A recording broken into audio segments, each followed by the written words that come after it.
ठिक छ नि कार्यकर्ता? ठिक छ अहिले। अब यो घरमा त ठुलो परिवार छ, अलिक भोट झर्छ, यहाँ त पस्नुपर्छ। कति जति भोट होला?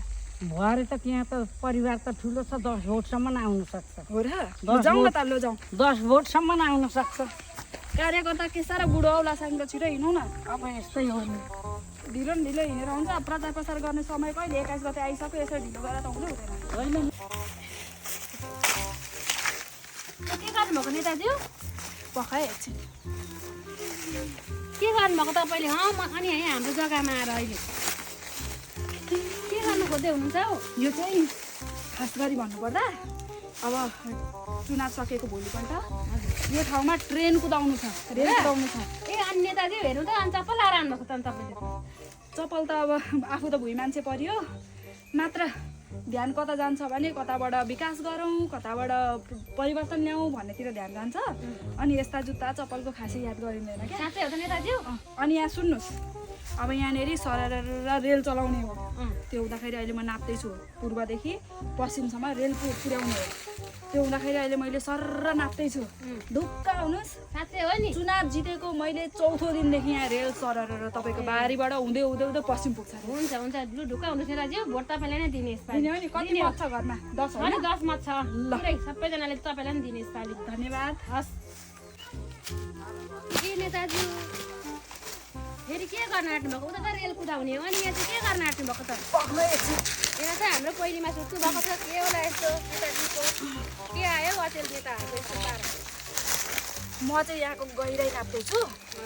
पानी जहाज ल्याउँदाखेरि कतिको गहिरो छ भनेर त नाप्नु पर्यो नि त।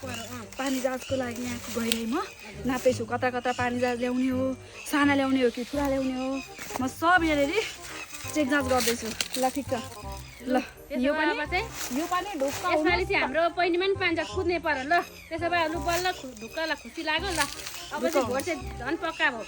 पक्का हुनुपर्छ नि फेरि। यहाँ नापेर गएर फेरि पछि ऊ हुने नि, हामीलाई धोका दिने होइन। अब मबाट धोका यो हुनै सक्दैन। विकासको लागि कदम चलाउने मान्छे हो म। ल हाम्रो पनि तपाईँलाई साथ, ल पनि 10 भोट तपाईँलाई। ल जाउँ कार्यकर्ता, जाउँ। कार्यकर्तालाई सम्हाल्नुपर्छ। भनेको हो कि कार्यकर्ता, जित सुनिश्चित छ भनेर देखेनौ? मेरो गफैले मैले चुनाव जितेँ कि जितिनँ त? फोन पो आयो त नेताज्यू। फोन आयो। हेलो, के अरे हेलो नेताज्यू, अनि चुनाव पनि सक्यो खै त? अनि यहाँनिर आएर नाप्नु भएको थियो, अस्ति धमाधम नापेर पुरा चुनाव म यसो गर्छु भन्नुभएको थियो। भोट पनि दिएकै हो हामीले सबैजना 10 जनाले। खै त अनि यहाँ त रेल कुद्ने बाटो बनाउने भन्नुहुन्थ्यो, पानी जहाज बनाउने भन्नुहुन्थ्यो, पानी जहाज चढेर यसो घुम्न जाउँ भनेको, अनि रेल चढेर नि माइत जाउँ भन्ने आश गरेको। खै त अनि को बोल्नु भएको हो र? उमा? को उमा?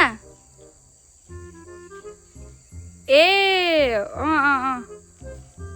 त्यस्ता गफ त कति लागियो नि उमा बहिनी।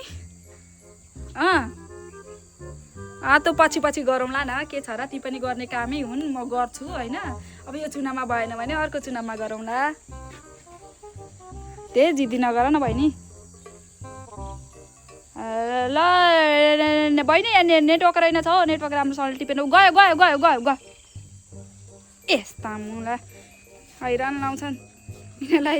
चुनाव हुन्जेल त हो नि मैले यसो हाल है, भोट हाल है भनेर यिनीहरूलाई उकास्ने। अब त कहाँ गर्छु, फर्केर पनि हेर्दिनँ नि। सक्यो, चुनाव सक्यो त, खेल खत्तम होइन कार्यकर्ता? खत्तमै भयो। एकचोटि नारा लगाइदिउँ।